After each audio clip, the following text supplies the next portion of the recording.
Génibet, Paris-Picardie.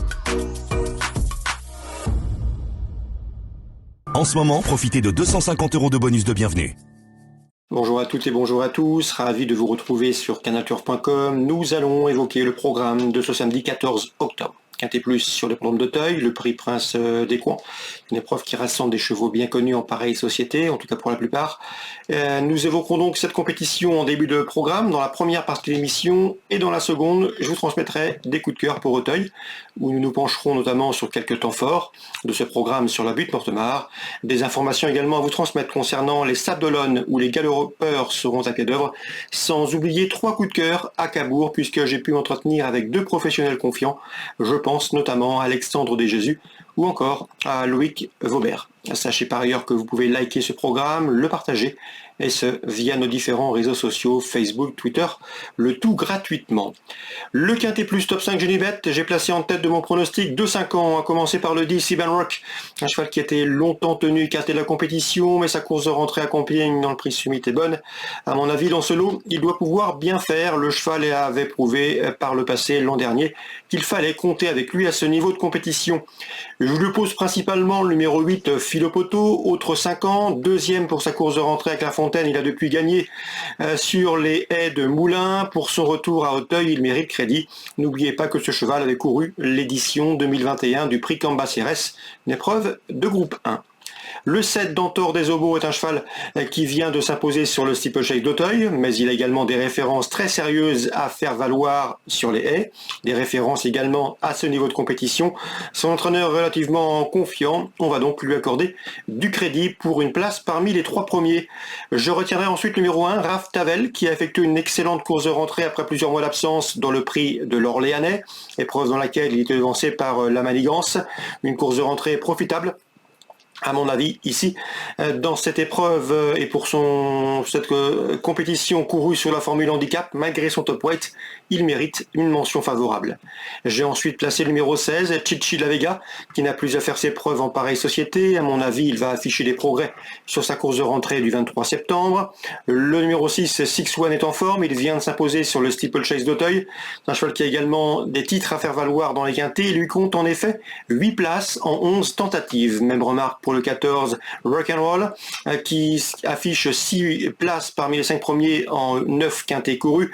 Le cheval vient de prouver sa forme fin septembre, se classant 4e d'un handicap quintet à Compiègne. Confirmation attendue, il peut faire aussi bien ici. Pourquoi pas une 4e ou 3e place. Je terminerai avec numéro 5, Odiago, un 5 ans présenté par Arnaud Chaguet-Chaguet. Ce cheval me semble à plus ou moins long terme capable de réussir à ce niveau de compétition. Il faut d'ores et déjà s'en méfier. Résumé chiffré pour ce Quintet Plus Top 5 Génibet du samedi 14 octobre, 10, 8, 7 et As. Devant le 16, le 6, le 14 et le 5. En cas de partant, je me méfierai du numéro 9, Lucky One, qui est âgé de 8 ans, mais qui conserve de bons restes. On se retrouve maintenant pour les coups de cœur. En ce moment, profitez de 250 € de bonus de bienvenue. On se retrouve désormais pour les conseils de jeu et coups de cœur de ce samedi 14 octobre. On commence par Auteuil. Dans le prix Georges de Talouerois, belle épreuve, estampillé groupe 2. J'aime beaucoup et je vous invite à racheter le 201 Jigme, un cheval qui a fait sensation au premier semestre. Il avait remporté ses 3 premières sorties publiques. Il a dû se contenter ensuite de la 3e place pour sa rentrée dans le prix Robert Lejeune. C'est un cheval de tout premier plan. Il avait remporté le prix Aguado au premier semestre. À mon avis ici, il peut parfaitement reprendre le cours de ses victoires. C'est le 201 Jigme. Je poserai principalement le 1, à savoir Kingland, et le numéro 7 également dans cette épreuve qui ont pris les 2 premières places du prix Finaux. La deuxième course, le 1, le 2 et le 7. Concernant le prix Orcada, épreuve estampillée groupe 3, je vous invite à racheter le 301 Junto Ganamos. Il a manqué sa course de rentrée dans le prix The Fellow, il n'a pu éviter la chute ce jour-là. Auparavant, le cheval avait prouvé qu'il faisait partie des leaders de sa promotion, s'adjugeant notamment le prix Ferdinand Dufort, un cheval qui avait collectionné les victoires sur le steeplechase auparavant. On peut lui poser le numéro 2, Speed Emile, lui aussi en quête de rachat. Et attention également numéro 5, Jardin d'Artel, un cheval que j'ai toujours bien apprécié, cheval de qualité en constant progrès, façonné par l'efficace Emmanuel Cléieux. Donc la 3e, le 1, le 2 et le 5. Concernant le prix Carmarten, belle épreuve, estampillé la groupe 3, difficile d'imaginer battu le 801 Telem, on le connaît bien, c'est un double lauréat de groupe 1, il a en effet remporté le un grand handicap c'était le grand handicap de printemps l'an dernier, également les grandes courses de d'automne. Donc double lauréat de groupe 1, à mon avis, dans ce lot, il va pouvoir s'imposer, l'opposition étant largement dans ses cordes, c'est le 801 Telem. Concernant les Sables d'Olonne Réunion 2, pas mal d'informations à vous transmettre. Je pense que l'écurie Alain Coetil sera à suivre en priorité, notamment le 304, Just a Little Dawn, qui n'a pas été revu depuis sa victoire du Lion d'Angers cet été, mais ici dans ce lot sa chance est prépondérante. Concernant le 1, Juste une star, elle monte en puissance, m'indiquait son mentor Nicolas Paysan. L'interview est d'ailleurs disponible gratuitement sur canaltour.com. Elle devrait pouvoir courir des épreuves de groupe ensuite au second semestre. Ici, elle a parfaitement les moyens de terminer sur le podium. Sachez également que Noam Chevalier aime beaucoup le 6 Everest Lady, qui d'après lui est capable de bien faire à ce niveau, l'a prouvé d'ailleurs. Et le numéro 2, Joker de l'Ouest, s'il est prêt, il doit pouvoir confirmer à ce niveau, il a des références en semblable société. Donc concernant la troisième, on fera confiance au 4, au 1, au 6 et au 2 pour d'éventuels couplets. La quatrième, j'aime beaucoup un inédit, le 411 Byzantium, un cheval bien né de par son père, mais également de sa part, sa souche maternelle, puisque si j'ai bien noté, il est issu de la famille de Subotica.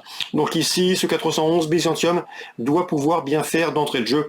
Le lot est bien évidemment difficile à situer, mais il ne faudrait pas être surpris de le voir bien faire d'emblée, 411 Byzantium.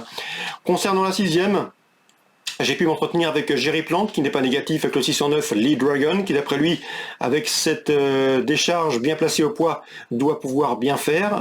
Faut noter qu'un terrain plus assoupli servirait ses intérêts. Concernant également l'écurie Nicolas Paysan, eh bien il est confiant avec le 5 American Saint qui possède de la tenue, et le numéro 6 Margit, qui devrait pouvoir bien faire à ce niveau. 605-606, deux bons résultats attendus de la part de Nicolas Paysan. Dans la 7e, Alain Coetil semble bien représenté avec le 703 Piratello, cheval qui a bien gagné dernièrement après des débuts corrects 3e. La tenue ne lui fait pas défaut, le cheval devrait pouvoir répéter. Dans cette épreuve, attention également pour un éventuel couplet hors, numéro 4 Vasi Green, en constant progrès. Bruno Noix l'aime bien, c'est un cheval qu'il façonne, qui va progresser au fil des courses, mais qui a un sérieux potentiel. 703 704. Concernant Cabourg, Réunion 4, les Sables d'Olonne c'était en Réunion 2, eh bien à Cabourg, sachez qu'Alexandre de Jésus est confiant que le 105 Ibsen, c'est une course visée, le cheval est relativement complet, en forme, bon droitier, il doit pouvoir terminer dans les 3 premiers, et on vise la victoire avec le 205 Galion, un cheval qui est vraiment tout pour lui, il reste sur 2 succès, David Thomas est aux manettes, le cheval peut aller de l'avant si nécessaire, il sera pieds nus, il l'a déjà bien fait à Cabourg, il est allégé dans sa ferrure, bref ici, il coche vraiment pas mal de cases, le 205 Galion, Alexandre de Jésus, vous êtes prévenus, vise la victoire. Attention également, fin de réunion, au 812, Candero Bello, présenté par Loïc Vaubert. Le cheval avait débuté correctement, avait débuté correctement à monter, ensuite il a couru pour sa rentrée à l'attelé, mais il est beaucoup plus efficace autre montée. Ici, son entraîneur était assez confiant, d'après lui le lot est difficile à cerner avec précision, mais il ne serait nullement surpris de voir son protégé bien faire dans cette compétition, tout de moins pour une place parmi les 3 premiers, c'est le 812 Candero Bello. Là aussi, l'interview de son mentor est disponible gratuitement sur canaltour.com. Excellent jeu à tous, bonne journée. Rendez-vous désormais demain pour un nouveau programme. Génibet, Paris Picardie. En ce moment, profitez de 250 € de bonus de bienvenue.